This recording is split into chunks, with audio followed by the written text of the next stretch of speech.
Dalam kesempatan ini, saya, Bapak Panglima, Bapak Menteri Kesehatan, dan seluruh jajaran stakeholder memberikan apresiasi dan penghormatan setinggi-tingginya atas dedikasi dan pengabdian prajurit-prajurit, tenaga-tenaga kesehatan, relawan-relawan terbaik kita. Seluruhnya, hormat, gerak!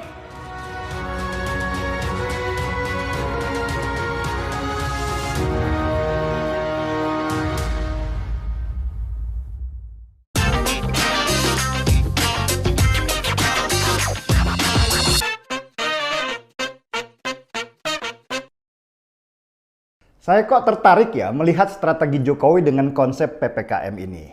Awal PPKM atau pemberlakuan pembatasan kegiatan masyarakat muncul dengan konsep darurat. Itu sudah membuat tegang masyarakat.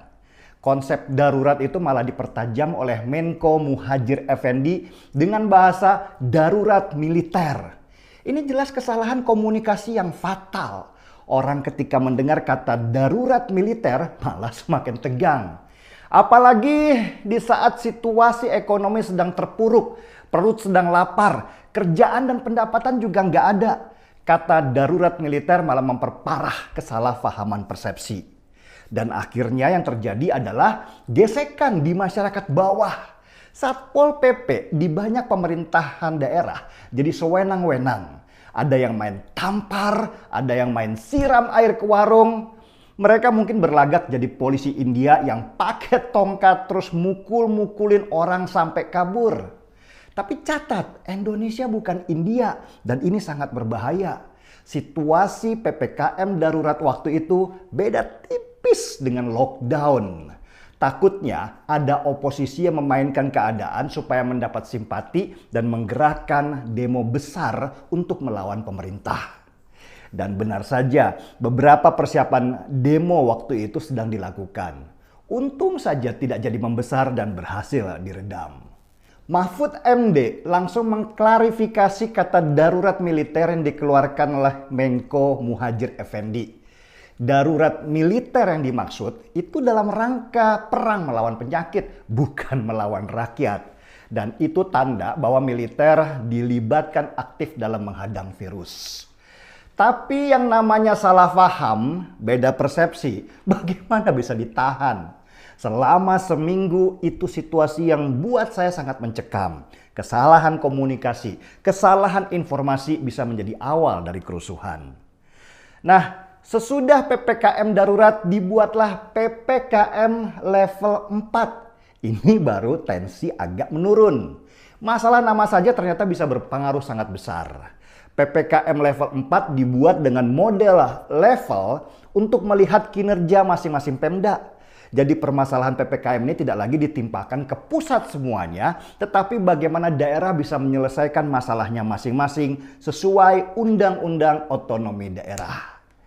Disinilah saya melihat kemampuan strategis Lord Luhut Binsar Panjaitan yang ditugaskan oleh Presiden Jokowi untuk memimpin perang terhadap pandemi fase kedua yang jauh lebih mematikan daripada fase pertama. LBP turun langsung ke medan perang dan mulai mengatur bagaimana PPKM ini berhasil dijalankan. Yang menarik di sini, gaya komunikasi pemerintahnya berubah. Nggak ada lagi tuh konsep sewenang-wenang seperti di awal. Bahkan LBP dengan berbesar hati minta maaf soal PPKM darurat. Ini yang jarang ditemui oleh publik. Seorang pejabat tinggi minta maaf karena PPKM darurat mempengaruhi ekonomi masyarakat.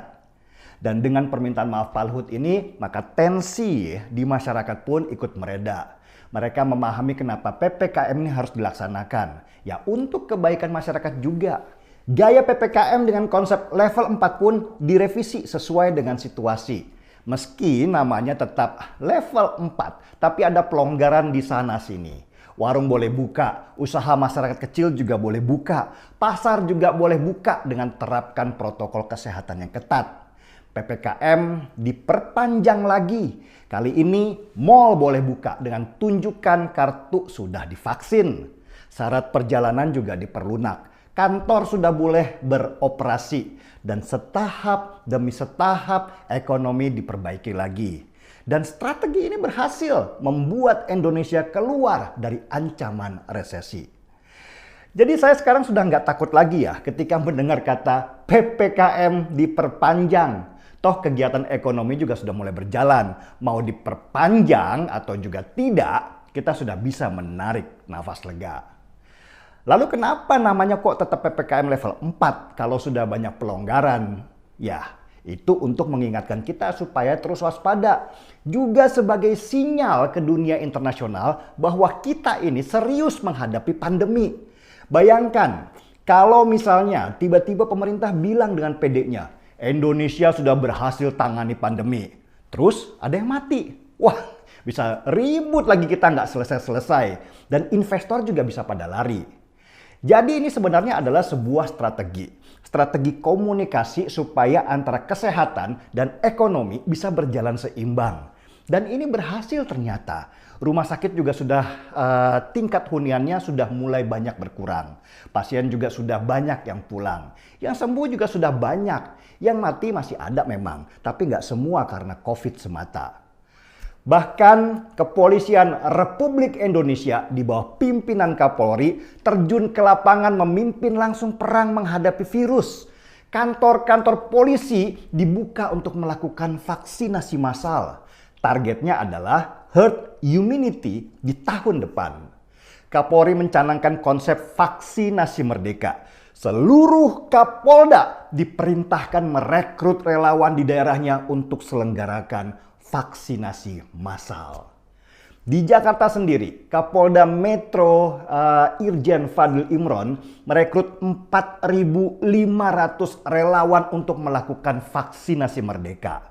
Mereka bekerja selama 6 jam per hari untuk melakukan vaksinasi dan berhasil. Target 100% vaksinasi di Jakarta pun tercapai. Itulah kenapa Jakarta sekarang virusnya melandai. Karena campur tangan dari pusat yang sangat kuat untuk melawan virus ini. Jakarta adalah etalase Indonesia. Seluruh mata dunia tercurah ke sana. Kalau Jakarta berhasil, maka pemerintah Indonesia dianggap berhasil oleh dunia internasional. Apa imbasnya? Kepercayaan investor akan naik dan rupiah bisa menguat lagi. Jadi jangan bilang ya, kalau COVID di Jakarta berhasil dijinakan karena kerjaannya Anies doang. Ini semua karena kerja keras pusat juga kepolisian. Anies nanti aja deh kerjanya ngurusin makam dan foto-foto di kuburan sambil membuat puisi tentang hilangnya harapan.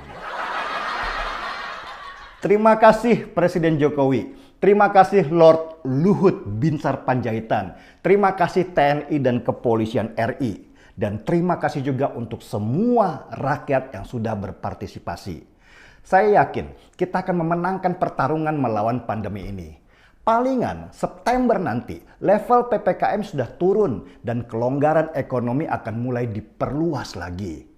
Dan tahun 2022 awal insya Allah kita akan memulai herd immunity.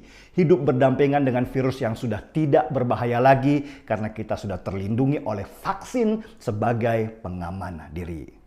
Jadi boleh dong kita sekarang seruput kopi.